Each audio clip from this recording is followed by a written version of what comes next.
1999 সালের মার্চ মাসে সার্বিয়ার আকাশে ঘটেছিল এক ঐতিহাসিক ঘটনা যা আধুনিক যুদ্ধের ধরন বদলে দেওয়ার সূচনা করেছিল। F-117 নাইটহুক অদৃশ্য থাকার ক্ষমতা ছিল এর সবচেয়ে বড় শক্তি। রাডার ও শত্রুর নজর এড়ানো ছিল এই বিমানের সবচেয়ে বড় গুণ। কিন্তু হঠাৎই ইতিহাস বদলে গেল একটি পুরনো সোভিয়েত S-125 মিসাইল সেটিকে গুলি করে ভূপতিত করল। এই ঘটনায় স্পষ্ট হয়ে গেল, যতই উন্নত হোক স্টিলথ প্রযুক্তি, তা অপরাজেয় নয়। মার্কিন প্রযুক্তি তখন থেকে স্টিলথ প্রযুক্তি আরও উন্নত ও নিখুঁত করার দিকে নজর দেয়। এই প্রচেষ্টার সাফল্য হল আধুনিক যুদ্ধের নতুন প্রতীক B-21 রাইডার। বিশ্বের দুটি বড় সামরিক শক্তি যুক্তরাষ্ট্র ও রাশিয়া এখন আকাশ দখল নিয়ে লড়াই করছে। যুদ্ধের আজকের রূপ অনেক বদলে গেছে।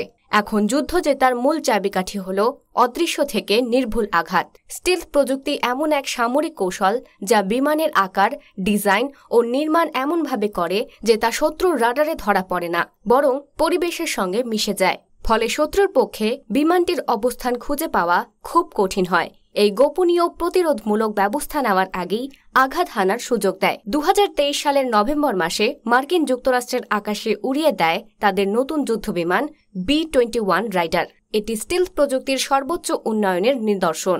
B-21 রাইডার রাডারকে ফাঁকি দিয়ে দূরপাল্লার যাত্রা করতে পারে, শত্রুর সীমানায় ঢুকে নিখুঁতভাবে লক্ষ্যবস্তুতে আঘাত হানতে সক্ষম। এটি পারমাণবিক বোমা সহ বিভিন্ন ধরনের অত্যাধুনিক অস্ত্র বহন করতে পারে। সাধারণ যুদ্ধবিমান নয়, এটি মার্কিন সেনাবাহিনীর ভবিষ্যতের কৌশলগত অগ্রগতির অন্যতম অংশ।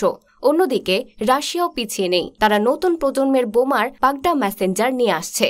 আশা করা হচ্ছে 2025 সালের মধ্যে মেসেঞ্জার প্রথম উড্ডয়ন হবে। মেসেঞ্জারের সবচেয়ে বড় শক্তি হল বিশাল অস্ত্র বহন ক্ষমতা, প্রায় 30 টন, যা মার্কিন B-21 এর দ্বিগুণ। এটি পারমাণবিক ও প্রচলিত উভয় ধরনের অস্ত্র বহন করতে পারে এবং প্রায় 12,000 কিলোমিটার দূরত্বে হামলা চালাতে সক্ষম। যদিও B-21 এর গতি মেসেঞ্জারের তুলনায় বেশি, মেসেঞ্জার দীর্ঘ সময় আকাশে থাকার ক্ষমতাও রাখে।